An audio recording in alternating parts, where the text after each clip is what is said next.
Welcome back, Raider Nation and my champions. I just wanted to put a quick update to the video I released on Friday, which now includes Richie Incognito being cut from the team. In that video, I focused on replacements for Gabe Jackson, who's recently been cut, as well as Trent Brown, who will either likely be traded or cut by the team. I'll put a link in the description below if you haven't caught that original video. Let's first talk about the reasoning behind this. Now, is this going to be a straight cut and he's going to depart the team for good, or is this what a lot of people are rumoring to say that this was a cap cutting reasoning behind this and to re-sign him at a lower rate? Now, still looking around, I haven't heard anything, and I don't think we'll really know the definitive answer until free agency starts on March 17th.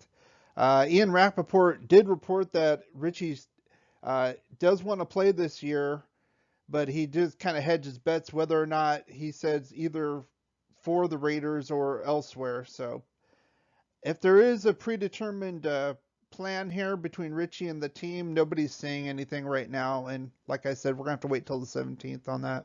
As far as Richie the player, I mean, he's an absolute road grader, and he has that nasty disposition. It kind of reminds me of Steve Wisniewski back in the day. Now, I took the filter off for limited snaps here, and that's why he's ranked 9th. Otherwise, he wouldn't be ranked here. I think he's a solid player, especially in the running game. He likes to hit people, and that's the kind of disposition we really need for the offensive line to open up holes for Josh Jacobs and get the offense moving. But the obvious thing can't be overlooked here, and that's Father Time. It's undefeated. He's 37 years old. He's coming off of an Achilles injury. Put him on the IR. He did have foot surgery, and the reports are saying he's 100% right now, but could we really rely on him for a full 16-game slate? I honestly don't think so, but the time we can get from him would be quality in my opinion. And just like in the last video, I don't want to belabor the point. Even if we do get Richie back in the fold, I would still want to retain both these guys. Obviously, we have John Simpson from Clemson rostered. He was a rookie last year.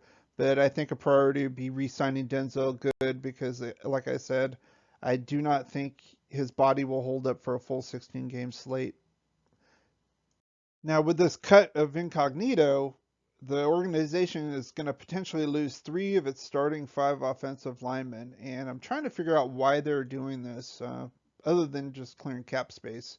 We're currently at $3.3 million under the cap, according to overthecap.com. As far as the expected moves, for me, this doesn't change unless Trent Brown restructures, and that probably would have happened already. I think he's either going to be traded or get an outright release. LaMarcus Joyner is due over $11 million, but we're going to take, even if we cut him, we're going to take about a $2.5 million cap hit. So that's why the net savings would be 8.7. And then I added this possible moves, the chatter as far as trading Marcus Mariota. And that would get us to about $34 million with those moves, and then adding the $3.3 million would get us to $37.4 million. So one of the possible motivations I'm thinking for this organization of doing this is trying to get a big name free agent in here like Leonard Williams. Now, this is the scenario I ran as far as getting estimates on contracts for the next year and the cost via spottrack.com. Ricky Wagner to replace Trent Brown. We're going to need a replacement at right tackle. That would be $6 million. Incognito, $2 million. I mean, he could maybe make 3. That might be a little bit less, but SpotTrack didn't have an accurate estimate for 2021 on him yet because he's been recently released. Denzel Good, they're saying $2.5 million.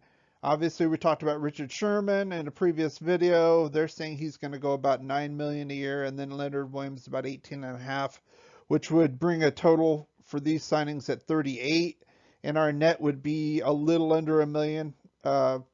Basically negligible. I mean, manipulating the cap, you can fix this. I'm not too concerned about this. So this is what I'm thinking as far as a possible motivation, getting a big name player in on the defense here, as well as refilling and restocking the offensive line losses. So what do you think? Do you agree with my scenario that they might be trying to clear cap space to bring in a big name free agent on the defensive side of the ball? I'd like to know your comments below and maybe your possible scenarios for this. If you did enjoy the video, give it a thumbs up. Like, share, and subscribe. Thanks for watching and supporting this channel. And as always, Go Raiders.